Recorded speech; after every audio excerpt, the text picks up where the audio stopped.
Thank you so much for coming today. Perpetua. All right, now let's take a look at this. I mean, seeing that particular report, what was the first thing that came to your mind? Is it something that we are ready for here in Nigeria to say, you know what, we want to stop or want to ban importation of solar panels? So the straight answer is no in terms of ready.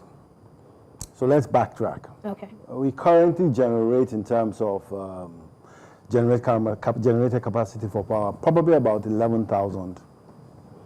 What it does mean is that what we now transmit in terms of distribution is around levels of 5,000 megawatts. The aim is that by 2020, we want to get to a portfolio where 30%. 2020? 2030. Okay. We want to get to a percentage where 30% of our power generation is from renewables, and in this time, solar. So if we did a straight math and said that if we had 10,000, 10% of 10,000 is 1,000. So if we have 30%, that's 3,000 megawatts. Our total installed generative capacity today, when it comes to renewable energy, and I'm talking solar, is about 387,400. So the gap is still wide. Now, while the government might be thinking about it, the time is not yet right. Some months back, what happened is that you found out there were some tax waivers and incentives on solar products. The aim of this was so that people could bring it in at cheaper prices, and then we could scale. So home inverter systems, solar street lights, everything that has to do with a panel. And just for our viewers to understand, when you have panels, what you're trying to do is take direct sunlight from the sun into the panel, so it stores into batteries. Now that said, if we want to stop importation, then it will have a massive adverse effect on growth in terms of renewable energy. Why is that so? Now, so the point is this. When you start local manufacturing of anything, the aim ideally is that, okay, we want to encourage production. So it must start at a stage where 60 to 70% of that capacity has been built.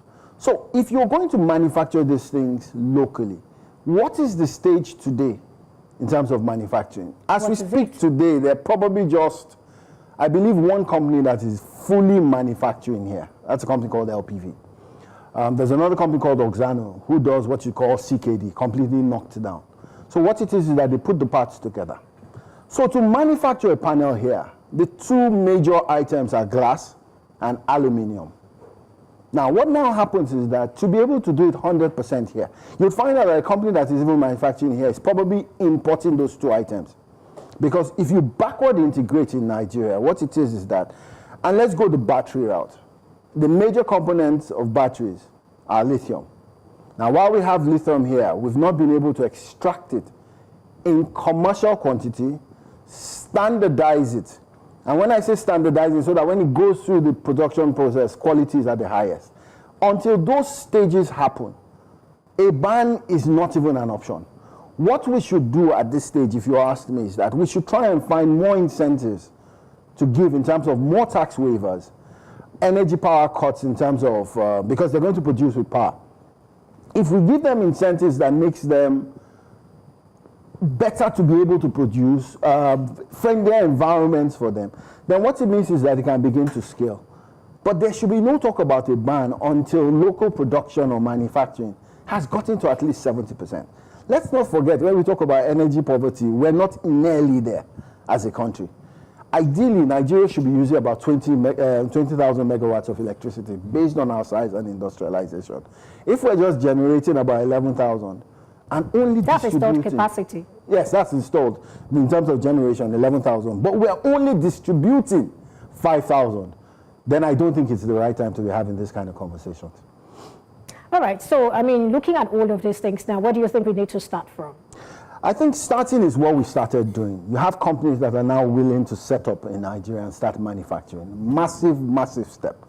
And you see, for me, it takes not just guts, but they have gotten to the stage where they've taken the bulls by the horn. So they need to be encouraged.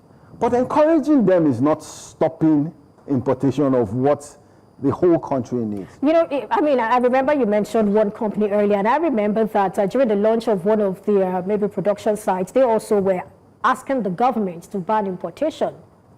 You see, and I always wonder why this happens. If we look around Nigeria, in terms of stop on importation for so many things, to try and increase local capacity, I'm struggling to think of one major thing that has worked. We start these things in a rush, in my opinion. Now, if that company is asking for that, what that company seems to want to do is that, yes, we can fill the market. But with all due respect to that company, you're going to grow in stages. You're going to, first and foremost, be able to supply where you are. They're based in Lagos. As it is now, I doubt very much if they can meet all the orders for Lagos. I might be wrong. But you focus on Lagos, Southwest, and then Nigeria. Once you can meet Nigeria, then it now means that your overhang begins to go into West African countries before you go global. If we ask that company what they thought the size of the market is and what they're playing now, it will be interesting to get their feedback. Because if you've not taken 50 to 60% off the market, then we still need imports. Perpetua, again, is important I say this. We need more imports now. Quality controls are what we must chase, so that the panels that are coming in are not substandard. You don't want Nigeria as a dumping ground. So organizations like Standard Organizations of Nigeria must continue to do what they're doing. But you do not stop imports until local capacity is at least, in my opinion, 70%. Even then when that happens, why stop it? I mean, Nigeria needs to decide, do we want a free market or don't we want a free market? If we want a free market, then we must continue to drive competition. We must continue to encourage competition. We must encourage people to come into Nigeria. Maybe the focus will now change. Instead of importing panels, begin to bring in companies that are coming into Nigeria with investment to come and set up some plants where we can manufacture. But the biggest issue is still how we backward integrate. Can we take lithium from Nasarawa in commercial quantities? Can we standardize it and make sure it's enough in terms of raw material feed? So what are the issues? What are the constraints to achieving what you just said about the lithium? It's two things. There's, when you manufacture things, there's some skill level that you have to build. That's for the lithium? For anything. Okay. So we're using lithium. So if you take lithium and batteries, lithium and cobalt are very key ingredients in making batteries. So it means that you must have that skill set. Go back to how Nigeria used to be a manufacturing hub. You had batteries like Berek. Those were old batteries like Berek, but they were manufacturing here. So what happened is that at a time, skills on extraction, when we all found oil, we looked away from some of those things. So the major issues are, it's a skill. We, as a company I am partnered with, and we make lights, solar lights. We're unable to make those lights in Nigeria, but we're able to make it in Asia. Right. Back to what I'm saying, skill. And then you see, when you backward integrate, you find out that, and this is the irony.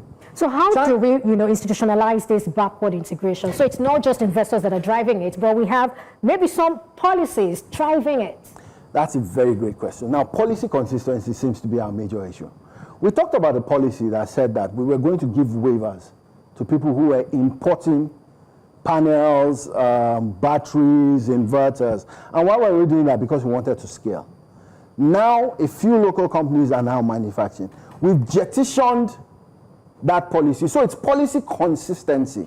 If you draw a plan and say that, where do we want to go? Nigeria by 2030, again I say, wants to be doing 30% of our energy mix from solar. This doesn't aid that. What it does is that it takes it back. So what is the answer to your question? It's policy consistency. If we draw up a policy that says that we want to go from A to C, Perpetua, we shouldn't be changing those policies until we are closer to C at an earlier period than we thought we should be. If we now look at it and back to standardization, if you get lithium from the ground, as it is, there's no technical capacity right now in Nigeria to produce batteries.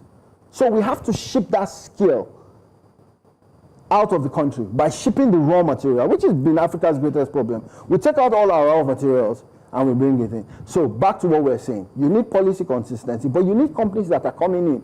While a local company is partnering with someone who has the technology, that's good. But also bring in some foreign companies and say, look, this is very clear.